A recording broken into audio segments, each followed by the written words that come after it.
ইফতার item অথবা বিকেলের নাস্তার জন্য তৈরি করে নিয়েছি এই মচমচে মুড়ির পাকোড়াগুলো।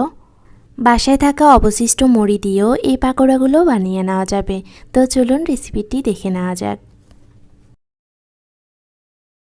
মুড়ির পাকোড়া তৈরি করার জন্য আমি এখানে নিয়েছি 2 কাপ পরিমাণ মুড়ি।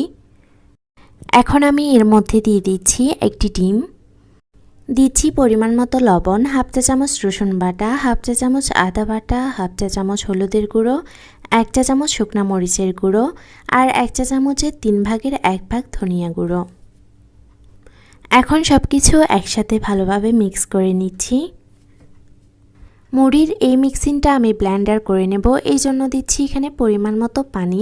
আবারও সব কিছু একসাথে ভালোভাবে মিশিয়ে নিচ্ছি। মিশিয়ে নেওয়া হয়ে গেলে এখন আমি এটা ব্লেন্ড করে নিচ্ছি। সব কিছু একসাথে ব্লেন্ড করে নেওয়া হয়ে গেলে এখন আমি এখানে দিচ্ছি 2 টেবিল চামচ বেসন, 2 টেবিল চামচ চালের গুঁড়ো। চালের গুঁড়ো আর বেসন মিলিয়ে এখানে প্রায় হাফ কাপ থেকে কিছুটা কম নিয়েছি। এখন সব কিছু একসাথে মিক্স করে নিচ্ছি। এমনভাবে মিক্স করে নিতে হবে যেন মুড়ির যে মিক্সিং আছে সেটার সাথে বেসন আর চালের গুঁড়ো খুব স্মুথভাবে মিক্স হয়ে যায়। এখন দিচ্ছি কিছুটা পেঁয়াজ কুচি, 2 চা চামচ পরিমাণ কাঁচামরিচ কুচি আর দিচ্ছি পরিমাণ মতো ধনিয়া পাতা কুচি। সব কিছু আবারও ভালোভাবে হাত দিয়ে মিশিয়ে নিচ্ছি। এখন পাকোড়া বানিয়ে নিব, এই জন্য এখান থেকে কিছুটা মিক্সিং আমি হাতে তুলে নিয়েছি। তারপর এরকম লম্বাটেভাবে একটা শেপ দিয়ে দিচ্ছি। আপনারা চাইলে গোল করেও বানিয়ে নিতে পারবেন, আমি লম্বা করে বানিয়ে নিচ্ছি। একটা কড়াইয়ে পরিমাণ মতো তেল নিয়ে তেলগুলো গরম করে নিয়েছিলাম। এখন আমি এর মধ্যে একটা একটা করে মুড়ির পাকোড়াগুলো দিয়ে দিচ্ছি। মুড়ির পাকোড়াগুলো দেওয়ার আগে তেল ভালোভাবে গরম করে নিতে হবে, না হলে পাকোড়াগুলো মুচমুচে হবে না। সবগুলো পাকোড়া দিয়ে দেওয়া হয়ে গেলে আমি উল্টে পাল্টে ভেজে নিচ্ছি।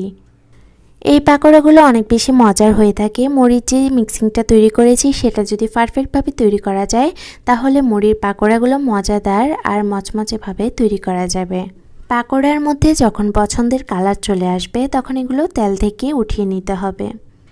এগুলো তেল থেকে উঠিয়ে নেওয়ার কিছুক্ষণের মধ্যেই খেয়ে ফেলতে হবে, যেহেতু এগুলো মুড়ির পাকোড়া তাই দীর্ঘক্ষণ মচমচে থাকবে না।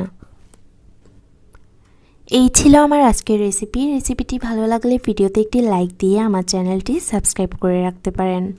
আর যারা অলরেডি সাবস্ক্রাইব করেছেন তাদেরকে অসংখ্য ধন্যবাদ। আজকের মতো এখানেই বিদায় নিচ্ছি। সবাই ভালো থাকবেন। আল্লাহ হাফিজ।